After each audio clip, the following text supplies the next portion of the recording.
Okay, good morning, everyone, and welcome to today's OCP High Performance Compute Subproject regular meeting.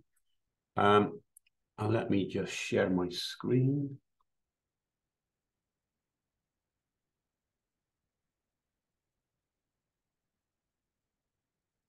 Hopefully you can all see that.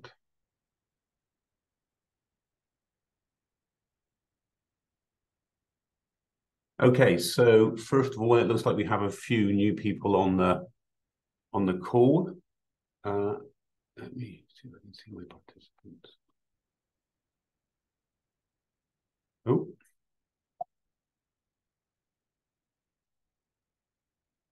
Still getting to know this tool, actually. Why can't I see the... Ah, there they are.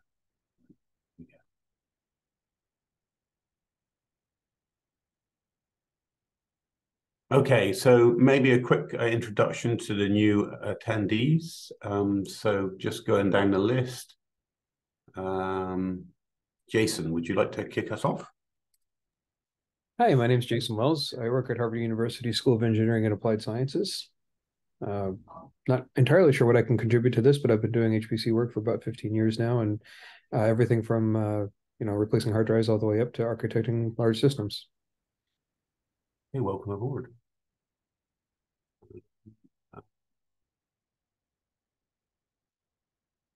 Ripley, would you like to introduce yourself? Hi, yes, I'm Ripley Jean. I'm based out of Oakland, California. I'm kind of here moonlighting on behalf of a company I'm just starting with, Open Origin. We're looking to add some green energy to supercomputing in the future, and I'm working to learn more about how we can be a value add. Great, welcome aboard. Nice to have somebody on that's completely focused on energy efficiency and sustainability.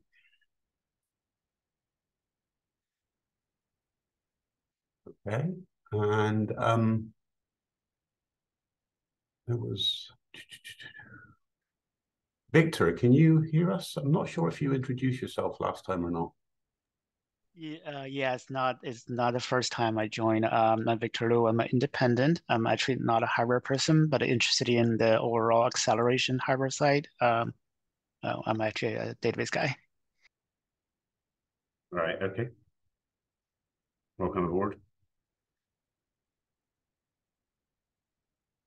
Okay, I think that does the introductions. I think there was one other, but he seems to have dropped. Okay, all right, guys. So switching to the rest of the agenda. So we've got 4 topics: SC23 review, the Oak Ridge National Lab New Frontiers draft RFP that I just added this morning, and to discuss new work streams. So we did kick off.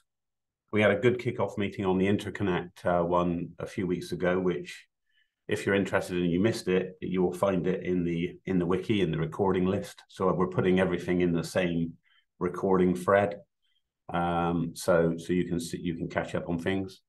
But that was a good kickoff meeting, and I want to get that one going again after the supercomputing and Thanksgiving. This was a busy month this month for me. So, so I wanted to we set some mailing lists up for those. So I just wanted to go through that and explain what we're trying to do and how we're trying to do it, and then we can take it forward from there. So on the SC23 review, I've made some notes here, so I'll just walk through them. So firstly, we were showcasing. I managed to get onto the OCP booth. We had a little 10x10 booth, and they let me showcase the HPCM 3D model, and that was good. We got some good traffic. In fact, we've got 1 or 2 people here from who were there that saw what we were doing, and I've generally, both the OCP summit, as I said before, and this HPC, this supercomputing conference, did really gave me good feedback that people were very intrigued. Obviously, it's all radical, as we all know. And when I walked them through it, the 3D model, it does a great job at getting the message across, and they thought it was really quite novel. And additional people that I followed up with while at the show that have been members over the years of our efforts have took another deeper dive into getting back up to speed if they haven't attended for a while, and gave some good feedback as well, which I can touch on here. So just the first one in topic area on the thermal design discussions. I guess I've been testing the design concept with various thermal experts. In fact, I should add Rolf Brink is one of the guys, because Rolf Brink, if you don't know Rolf, he's basically kicked off the OCP cooling work groups, from immersion to cold plate and everything else. So he's been sort of driving the efforts there, which has become quite a well-established working group set inside OCP. He used to be with a company, but he's gone independent now. And I talked him through the architecture at OCP Summit, and we went into a little bit more detail supercomputing. And so he fundamentally, it took a while for the penny to drop. He thought it was radical to begin with, but then he got back in contact with me and said, "Hey, this is actually looks very good." He thought it was a great approach. So it's good to get Rolf, and Rolf can hopefully introduce more thermal people, more thermal expertise into helping us out as well as we go forward. I also, sorry, that Rolf Brink should be separate to, I'll move that later. We don't want to get rid of it now, just pop up there. Then again, those of you that have been regular to this meeting over the years, Boyd are a big thermal management company. They own Avid, the heatsink company. So one of the VPs there, Chris Chapman, has contributed heavily to us in the past, as well as his colleague Philip. I gave him a full update on the design. He's pretty concerned about the immersion cooling that we've got going on over the module. In terms of from a pressure perspective, he's thinking at the higher wattages, you're going to need to have an increased pressure through the system. So he was talking about actually having a proper cold plate lid, which we know is an option, but we sort of just gone down the immersion route at the moment. So his view is that we should be good with an immersion approach and a fairly low pressure at less than 500 watts. And I think the other thing we need to be careful of here is they're actually looking at 3 kilowatt plus cooling these days, which is unbelievable, to be honest. And they're looking at actually they're actually like spraying the water directly onto the die itself, or some copper attached to the die. And so he's saying this is very high pressure stuff. I'm not sure how many PSI he was getting up to, but a serious level. And he said it would blow apart, your gluing attachment of the heat sinks. Any sealing on the board would be an issue. So he was looking at a self-contained cold plate that you would traditionally attach with thermal grease and the likes to the die. So. But he did say this was for much higher energy cooling. But in talking, I also talked to him about the conduction cooling of the back of the modules on the back of the board that are pluggable, and he actually really quite liked that idea and thought it would work. Thought it would be okay for 25 to 40 watts per module, as did Rolf, and as a few other people seem to have been fairly relaxed that we should be able to get a decent cooling approach on those modules. Some people expressed some concerns, but But again, we need to prove this with thermal simulation, and how do we actually get the interconnect to work? But generally, Chris was very excited by the progress we've made since he was last involved, and was keen to maybe help out again going forward with funding in place, and he could get some research effort on that. And he said it's not too dissimilar to what they're already doing, and so a lot of their current capabilities could fit quite well into the module design we've got. Then Cool IT, as you guys know, Callum Devlin is a regular attendee of these meetings from Cool IT, and his engineers have reviewed our design in the past and helped out with some of the mechanicals.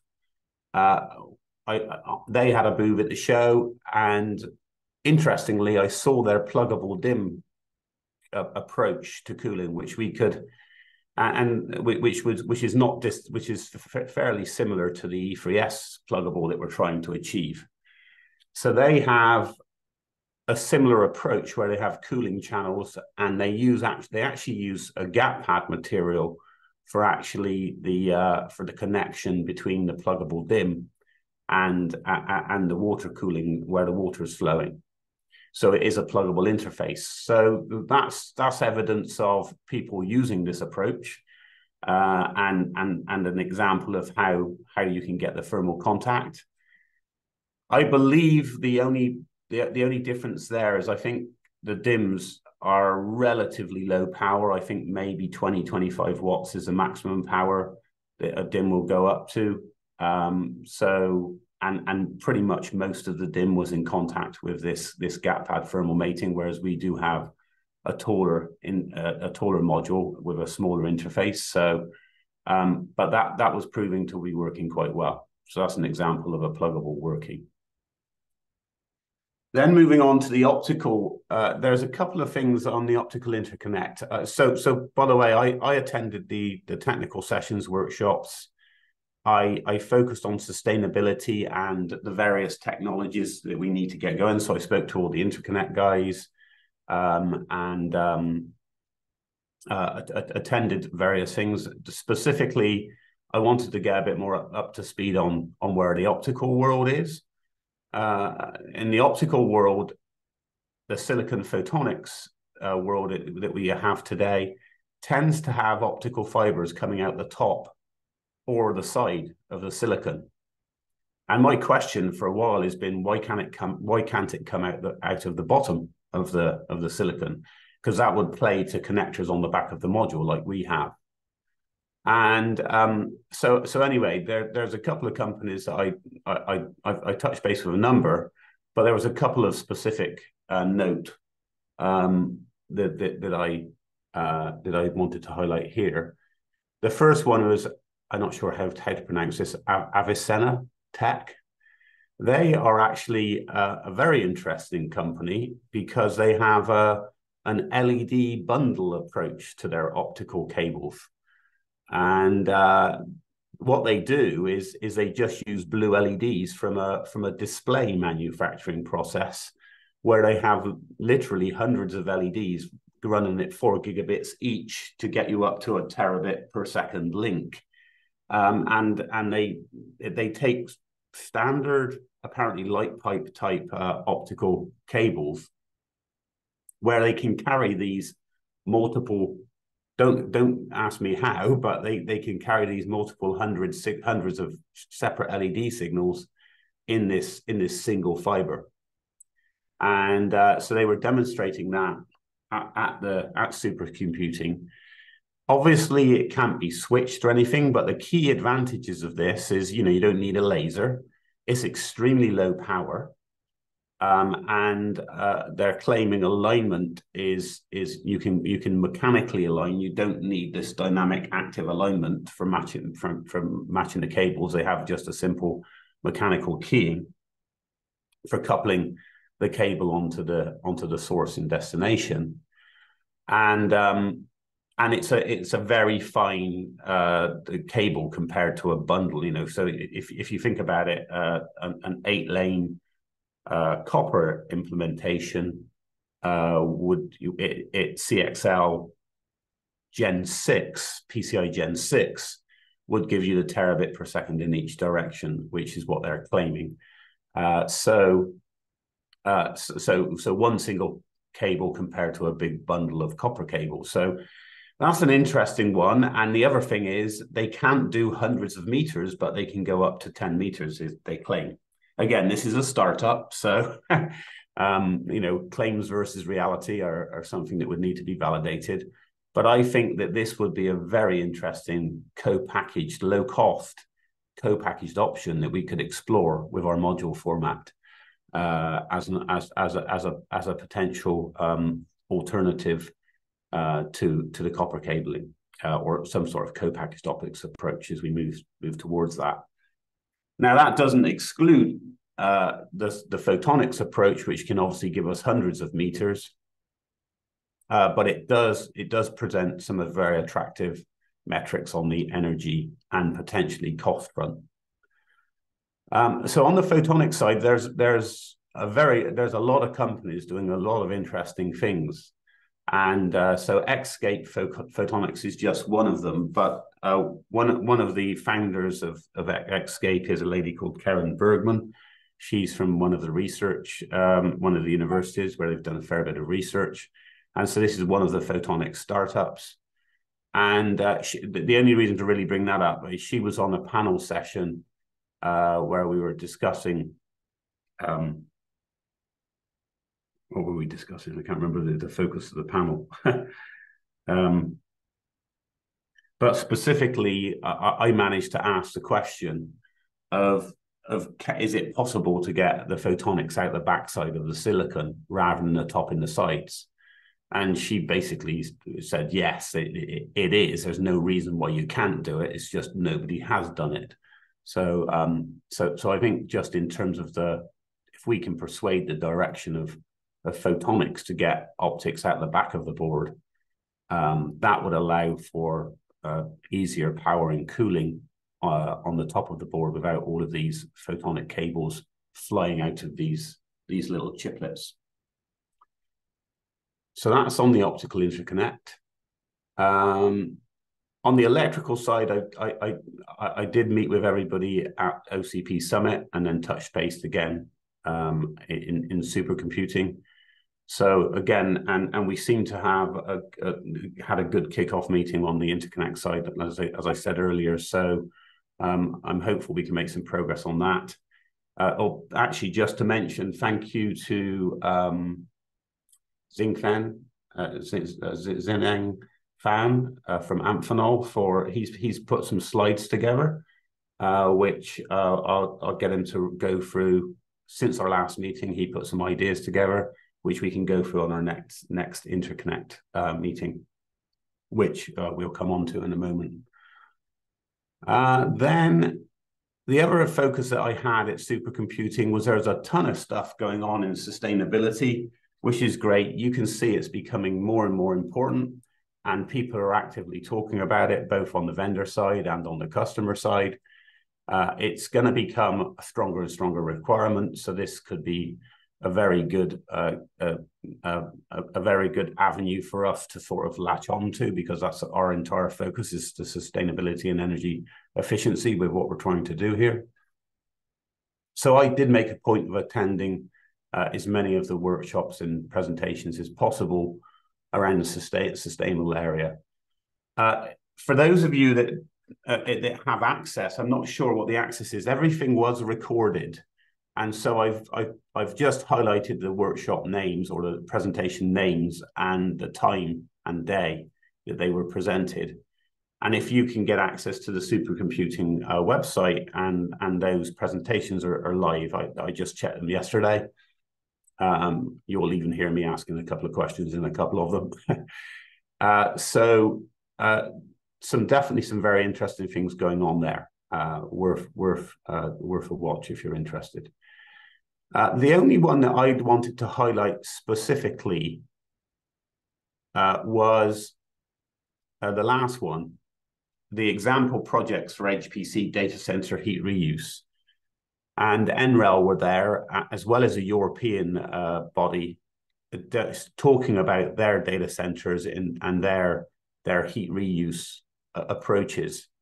And it was really quite enlightening to me, from the things like the measurement of efficiency of your data center historically is this PUE, which is how much is your facility energy used versus the compute energy itself.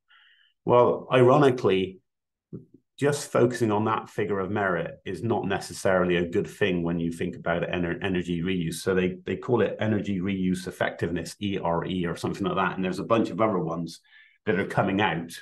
Whereas if you can reuse that energy, then that can be tremendously valuable. And even if you lose a bit of PUE, that may not be a problem overall. So, and the contrasting implementations of NREL and the European example were very good to see. It was only really two presentations in that meeting from those two organizations, and the key thing that I took away from it was you can build a data center that is literally carbon neutral. You know, from you start with solar energy or whatever. You know, you focus on the carbon neutrality of the energy you're using, and you focus on the reuse of the heat coming out, and effectively you've almost got a computer for free. You know, if that reuse purpose is, you know, otherwise using carbon stuff like gas and oil to get your heat. So I think this was really, it was focused entirely on that. And I did speak to the NREL guy, and they do have funding avenues there. And I think that this may be a more attractive funding avenue than some of the other ones from the government. The reason for that is the government ones are always, the DOE ones are always really focused on solving of real science problems. And therefore, it's all about architecting a computer around that specific science problem. And energy efficiency is like a secondary thing, although that is obviously coming up the ranks in terms of sustainability. But the NREL efforts are entirely focused on sustainability and energy efficiency. So this may be an easier path to some funding if people are interested in applying. So that was the sustainability track. So all in all, I felt this supercomputing was really encouraging. The only other thing to mention was just part of OCP in general. I did discuss at the OCP summit. I had a meeting with one of the main people that are driving the CHIPS Act funding, and explained what we were up to. And so did Bapi with the ODSA, OCP ODSA efforts. And he actually got back in touch with the OCP management and wanted to understand a bit more about open architectures driven by OCP, and specifically called out our efforts here, and wanted to know how the CHIPS Act could potentially help OCP in delivering those. So that's a very early conversation going on at the management levels there. So again, that's quite an encouraging direction for us all. In OCP in general, to be honest. So that's supercomputing. Anyone else have any questions or any additional feedback from supercomputing relevant to us?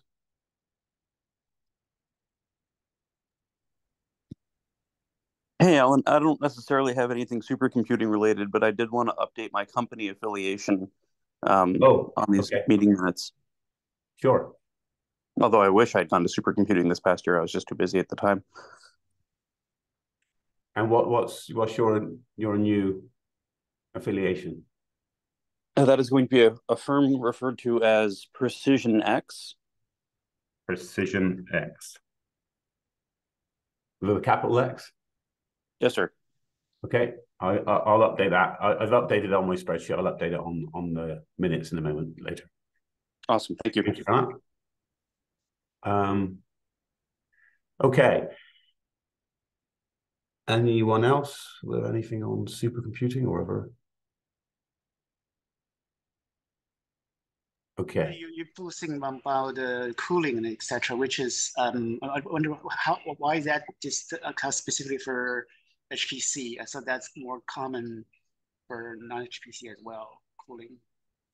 Yeah. So I guess you're correct, but I guess HPC is always at the bleeding edge of all of this, so they need obviously your data centers are thinking about it, but I guess water cooling has historically come and gone or been inside HPC for a long time. You know, even the old craze from decades ago and IBM machines used cooling back in the day, water cooling. So it's really nothing new in HPC, but there's a lot more activity going on. And so, yeah, it's a key energy. The density of the machines, the speed and latency means we're getting more and more dense with everything. So cooling is front, left, and center for all of these efforts.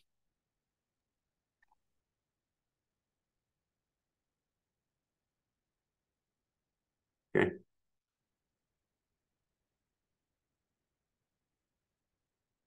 Okay, so the next topic that I just added this morning is I wanted to let everybody know, and there's a link there that you can get and you'll see in the minutes, and we can jump into that link. But just at the beginning of the week of supercomputing, the Oak Ridge National Labs published this new frontiers draft technical requirements.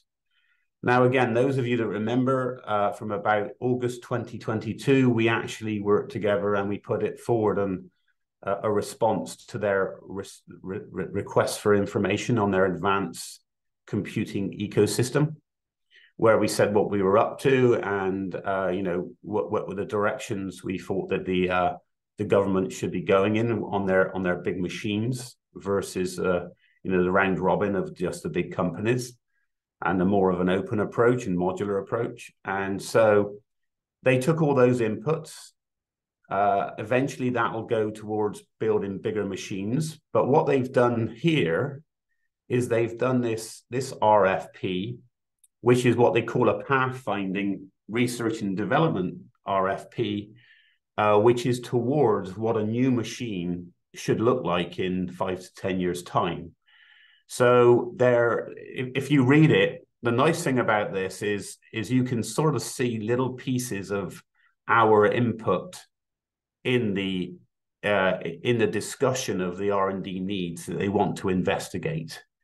You can see that energy efficiency, thermal management is in there, open modular architectures you'll see.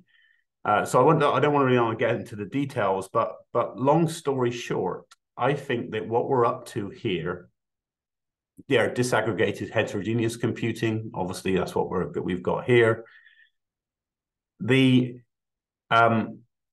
I think we would have a good possibility of getting funding on this. And I think this is a fairly fast cycle funding. This is a draft RFP. It's not the formal one, and I'm not sure how quick they want the responses when they bring the formal one out. But basically, this came out a couple of weeks ago. I've already sent them an email asking them, saying, "Look, we're at OCP.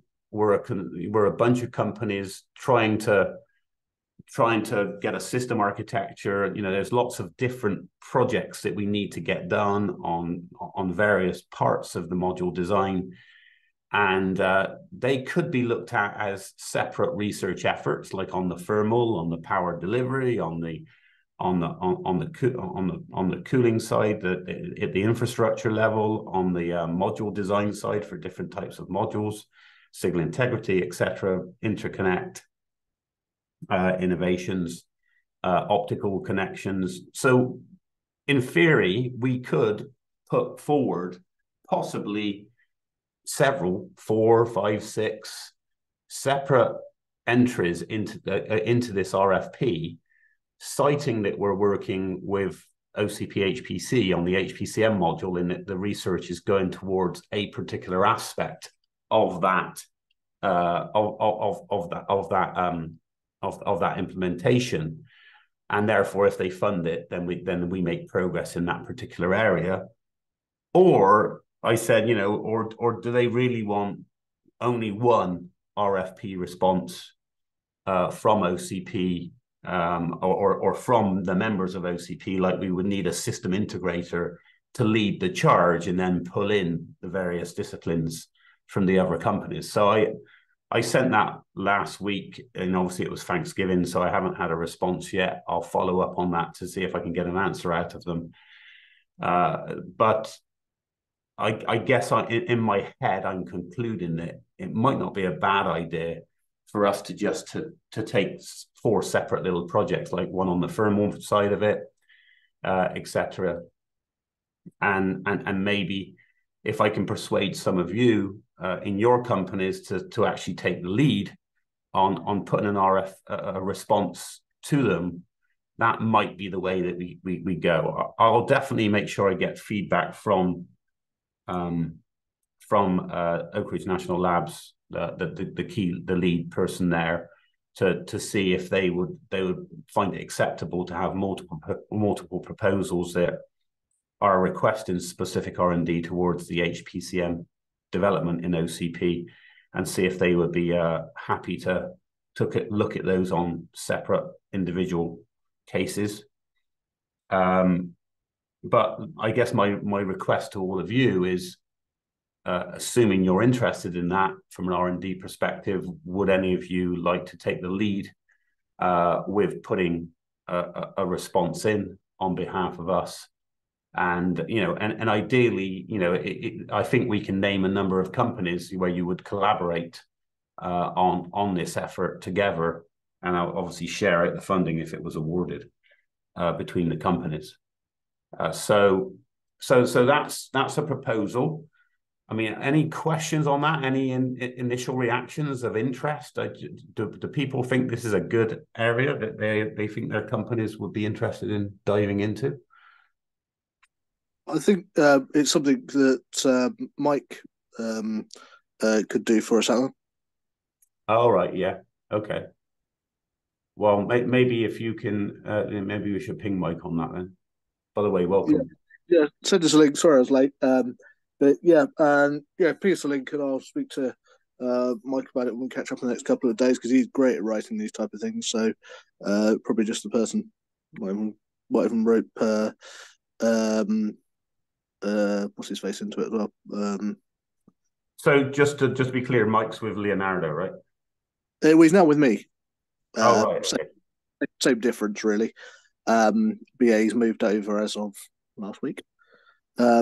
So in that sense, if Mike was going to drive it with you, we could maybe look at it that you would be more like one of the leads, and then we would just put one proposal in, and we could pull in all of the other pieces from the other members with the different disciplines who would then get funded as part of this. And so we could potentially put it in as one proposal if we did it that way.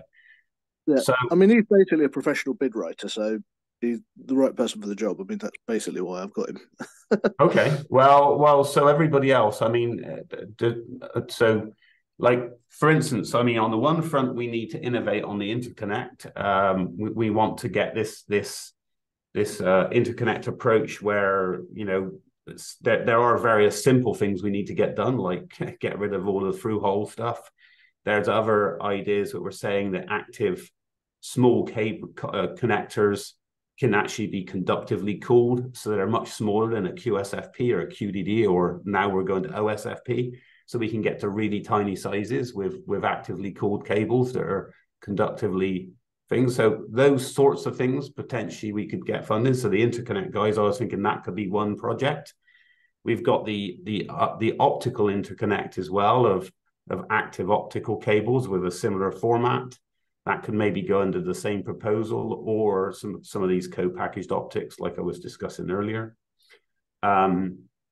We've clearly got the thermal. The thermal is the biggest one in my mind. The cooling loop. So the thermal companies, they could either do a separate proposal or under one big one. So I guess that's what I'm looking for. And the system management, I see with Munira being on board. Munira, would you be interested in just doing a separate bid into this, or potentially or potentially being part of a bigger proposal, or either? No, I can run the system management proposal. I can have our guys here involved as well, if you want that way. And you could take it either way. You're saying, or you don't have a preference? No, I don't have a preference, Alan. But I can certainly help. I can have more guys from my side to look into that as well. But if you want someone from your side, that's fine. It doesn't matter.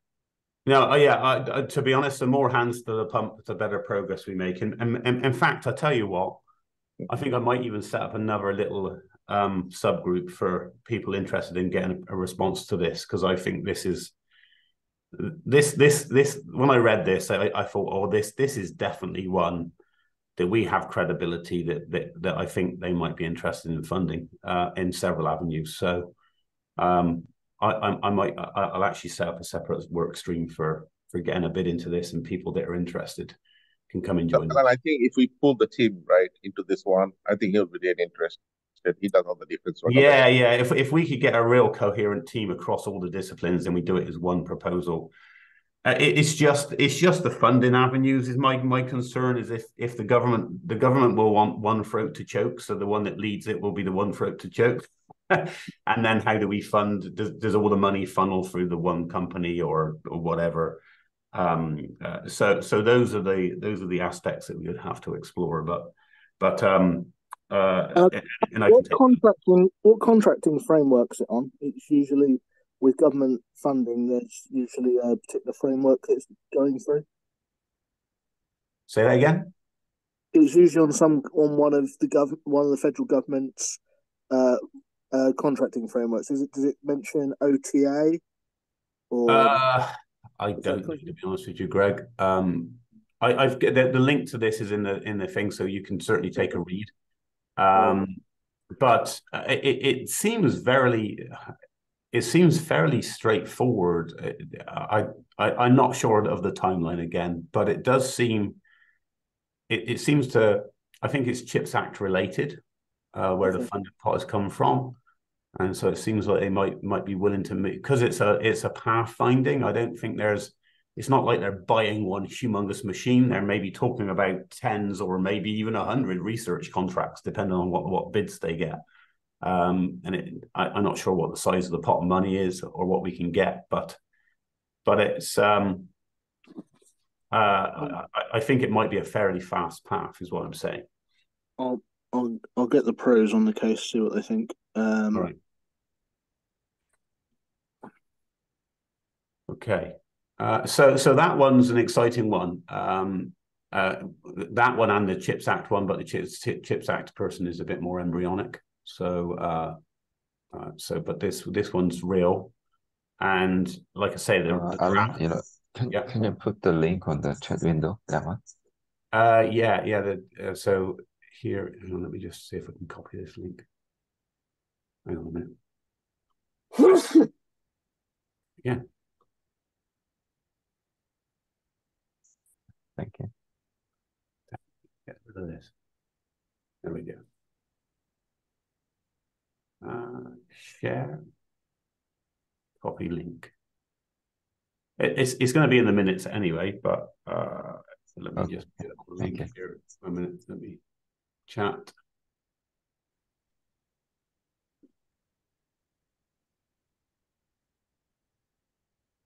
Why is it not pasting? Yeah, that's in there now. There you go. I put it in twice. Okay. All right. So that's that one. Yeah. So I think that's that one could be quite interesting.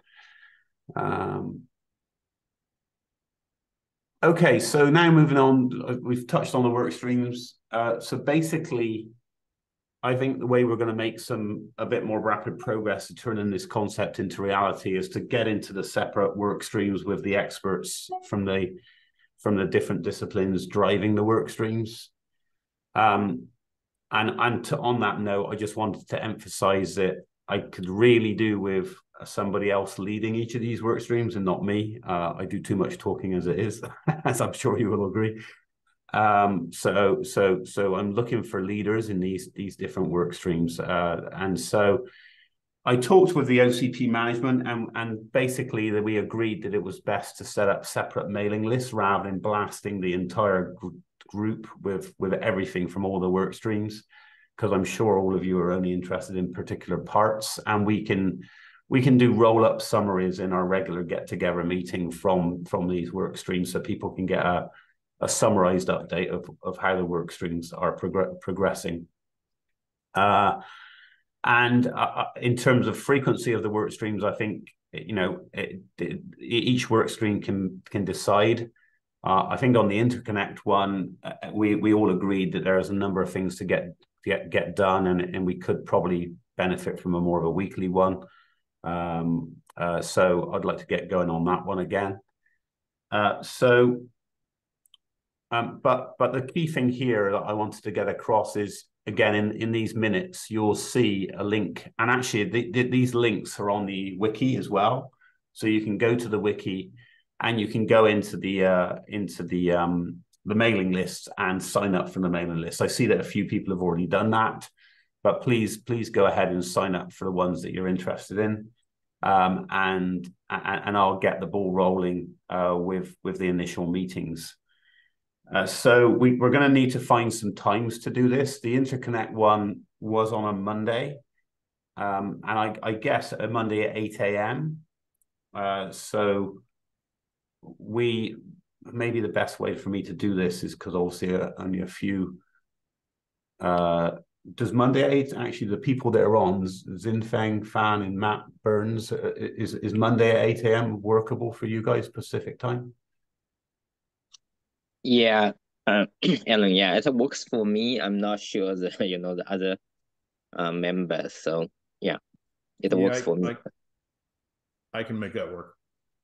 Okay, well, what I'll do then, on the basis I got the two people that are here on the interconnect side, I'll just put that meeting in the calendar. So I'll put it out for weekly for the moment, and then we can decide whether that's too much, or we want to slow it down as we progress. But thanks, guys. And there are no other interconnect people on that. Just shout if I've missed you. Right. Okay. Good. So on the system management, Munir, so do you have any particular preferences of a date on the date? I guess, are you good for leading it, first of all, Munir? Yeah, I'm good for that. I think I'll bring some more people. And we are basically working with Raptor Engineering as well to have some of the BMC activities. So if it is okay, I'll put Tim into that, Tim Pearson. But my preference at the time would be 8 a.m. California time, because I work out of Central Zone, so 8 a.m. is typically free for me. Easier for me. Good for you. Okay. Our Lawrence wants to get involved in that from some point soon. Okay, if you can pop him onto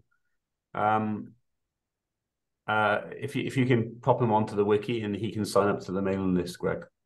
Fine, cool.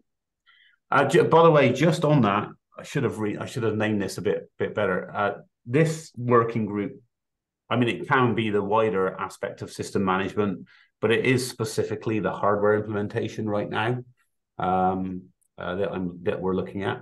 But obviously, it'd be good to think about the software in parallel for sure. But yeah, I think maybe we cover both under it.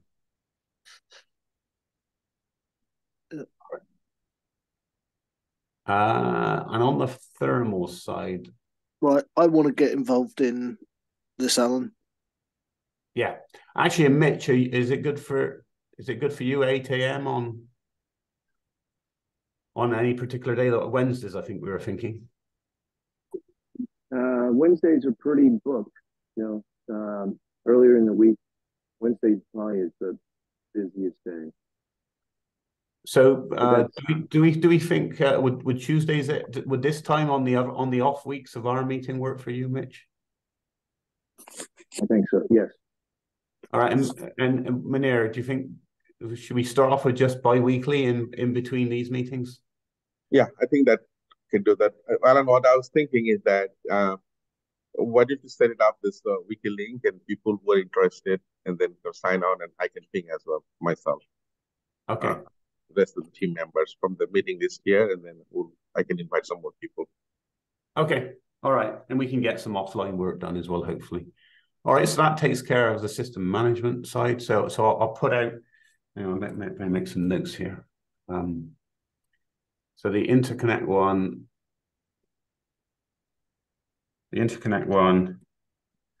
is going to be Mondays at 8 a.m. Pacific. And system management is going to be Tuesdays. Let me see, into Monday, weekly Tuesdays on bi-weekly. Yeah, I think let's do the bi-weekly first, and then we can roll on all this input to you and monthly, sometimes, on your main meeting. Yep. Okay. And on the thermal management, I don't believe we have any of the thermal gang on today. Am I? Hey, Alan, why don't you make the interconnect one bi-weekly as well on the off week? I think weekly's a bit much.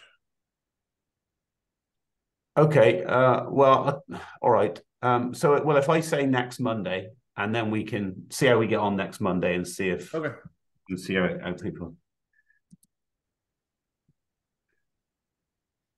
Okay. All right. That's fair enough. All right. Well, I have a little bit of an update on the thermal side. I've basically got the ecosystem together for being able to do the conformal coating. I just ended up deciding doing it myself. Don't rely on other people if you want the job done properly. So I've just licensed it all and set up a manufacturing base for it. So if we want to do that, we can. Yeah, no, that would be good. To be honest, that's well. So in fact, I personally think on the thermal side, there are several solutions to this approach as well, which we can support with just different lids approaches. So, and I think different for thermal management companies might have, they might want to present their different solutions. I think we could work with all of them. It doesn't. It's having a standard, isn't it? You have a standard, and as long as everyone can right. So all we need is I think the mating of the lower manifold to the upper manifold is the standard, and then if people want to attach to their silicon with more of a, if they're a 3 kilowatt piece of silicon and they want a Boyd solution, they can do that. If they're a 500 watt module and they think a nice low cost mini immersion is going to work better with low pressure, then do that if it's lower cost for them. So I think that's why I see the thermal approach going. I think probably the manifold needs to be for cooling the E3 drives. It's going to be one standard design, so we can use that across everything. But yeah, that's great. If you've got something going on that, Greg, that'll be perfect. I've our National Nanomaterials Capability Center. Oh, nice. That sounds a lot grander than it is, but it's that's the name that's been given to it. So all things nano. Okay. Well, so you're then interested. Do you have any particular? You're obviously in the UK, so I presume early mornings good for you as well. Good for me this kind of time. Usually a gap in the day. So should we say Wednesdays on the basis we've used up Mondays and Tuesdays? Yeah, go for it. All right, so I'll put Wednesday for the thermal, and I'll try and pull in the other guys. I think I'm going to be able to get some good attendance on that. I'm not wanting to get too off topic, but I had a long catch up with Greg at PSG yesterday, so I'll catch up with you separately about that. But okay, good. I understand where they're at now. Okay, and do you think? I guess I'll just kick off the first one on the thermal, and then we can we can see whether that's weekly or bi-weekly or however we want to play it. I mean, that's going to be interesting. We might even have multiple threads on that. So, all right. And then there's, I just wanted to get a placeholder for actually a real design. So the FPGA emulation module is another work group that I wanted to kick off to actually get a design in place. I don't presume anyone's interested here in that. Or Michael, would you think, or Mitch, do you think either of your companies would be interested in driving that? The actual module design itself? Yeah, I need time to. I mean, that's. Go ahead, please. Yeah, I don't think Liquid would be in the position right now for me to propose that. Fair enough. Yeah, to me, I need time to think about that. So. Okay. No worries. Today, yeah. Well, I might just try and keep that one off to begin with, and see if I can get. I mean, it's an AMD based module. If I could get AMD to maybe partake a bit more, that would be useful. Okay. Or alternatively, if we have somebody else that wants, who is a silicon provider that would like to start with their module, then that would be great. But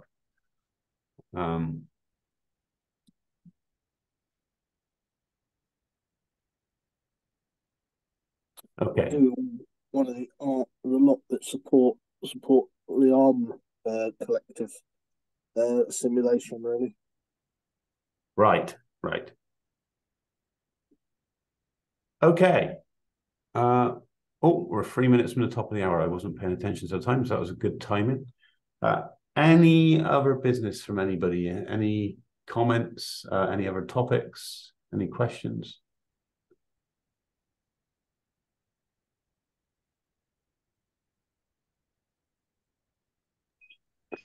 Sorry, Alan, I was fighting with the mute button here. Given my recent affiliation change, part of the reason I did that is because I actually wanted to focus more on OCP related efforts. So if there are more things, I guess, you mentioned a lot of them in this call, so I'm kind of thinking about which ones I can contribute to most. But my heart is really in HPC, so I'm just trying to figure out where I can provide the most benefit to the group here. But the intent is for me to devote more of my time to these sorts of activities. Okay, Andrew, that sounds great. If you'd like to ping me offline, and I'd be happy to have a sync up with you. Obviously, I've been active in OCP for a long time, and that's where my heart lies for sure. So you've got mutual interest there. I'd be happy to bring you up to speed and learn a little bit more about what your company's doing. Yeah, that sounds great. Should I use LinkedIn for that, or what would your preferred medium be? You should be able to just, if you don't have my email on here it is here.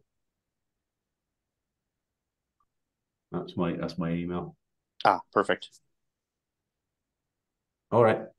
Well, thank you. We're at the top of the hour. If there's no other questions, we'll let you go. Thank you. Thank you. Thank you, guys. All right. Thanks, everyone. Bye.